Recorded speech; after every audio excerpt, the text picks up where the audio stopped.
Okay, CPU scheduler.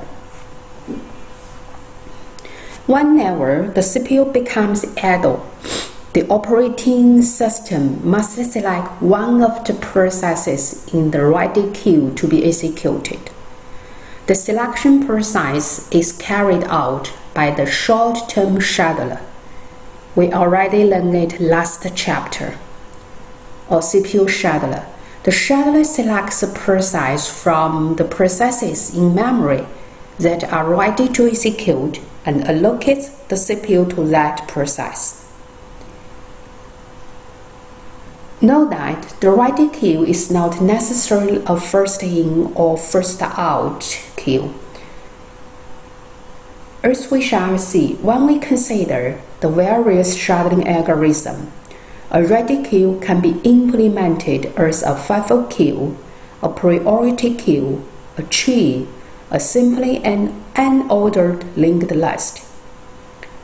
Conceptually, however, all the processes in the ready queue are lined up, waiting for a chance to run on the CPU. The records in the queues are generally process control blocks of the processes. This you must remember.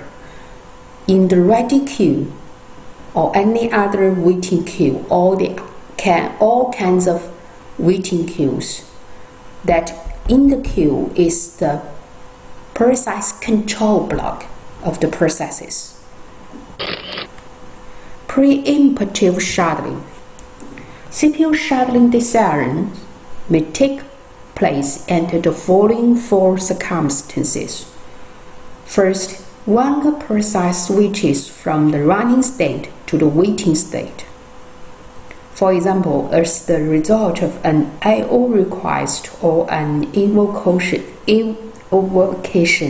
of wait for the termination of a child process. Second, when a process switches from the running state to a ready queue. For example, when an interrupt occurs. Third, when a process switches from the waiting state to the ready state, for example, at completion of I/O. Fourth, when a process terminates.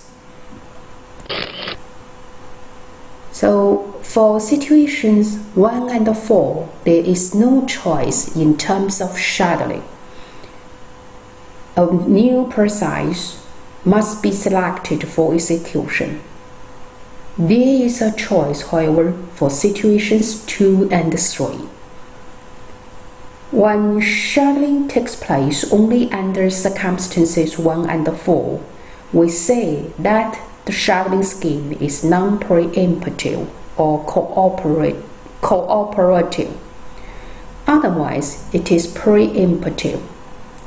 Under non-preemptive scheduling, once the CPU has been allocated to a process, the process keeps the CPU until it releases the CPU either by terminating or by switching to the waiting state. This scheduling method was used by Microsoft Windows 3 Windows 95.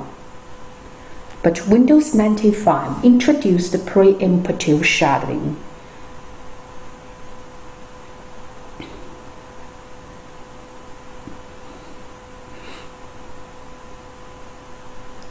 Unfortunately, preemptive scheduling can result in race conditions when data are shared among several processes. Consider the case of two processes that share data.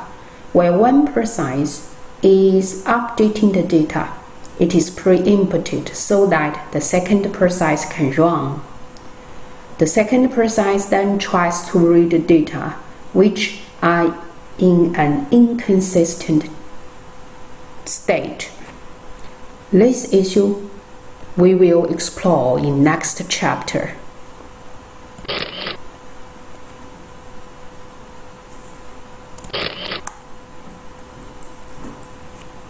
Dispatcher. Another component involved in the CPU scheduling function is the dispatcher. The dispatcher is the module that gives control of the CPU to the process selected by the short-term scheduler. This function involves the following: switching context. We also call it as context switch, okay? Switching to user mode. Jumping to the proper location in the user program to restart that program. The dispatcher should be as fast as possible, since it is invoked during every process switch. The time it takes for the dispatcher to stop one process and start another running is known as the dispatch latency.